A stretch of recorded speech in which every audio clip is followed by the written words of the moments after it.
Hi, my name is Louis Suen. I'm a veteran of the United States Air Force. I'm ex-Special Forces and Security Forces. I'm also an alumni of Recovery Centers of America.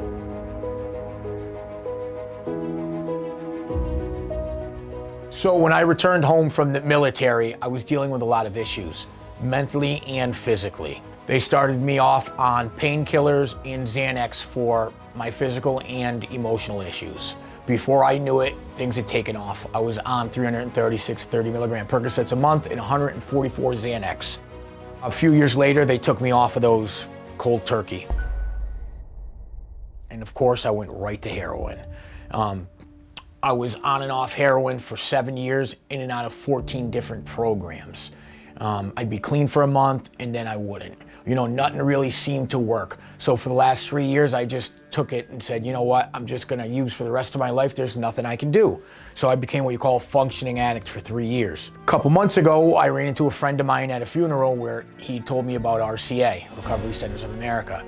I said, why not? I'll give them a shot. I emailed the CEO and owner of Recovery Centers of America Friday night about midnight. He called me Saturday morning at 7 a.m. the next day and said, I will send you a car. And I didn't know what to expect. You know, a car picks you up and you go out in the middle of nowhere.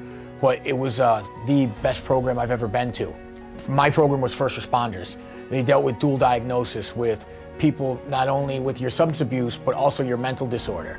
So this is the first program I've ever been to where they deal with both at one time. In doing that, it really changed my life. And because of Recovery Centers of America, I'm still alive today. I'm here to tell you that it works. And if you give them a chance, it'll probably work for you, because it worked for me.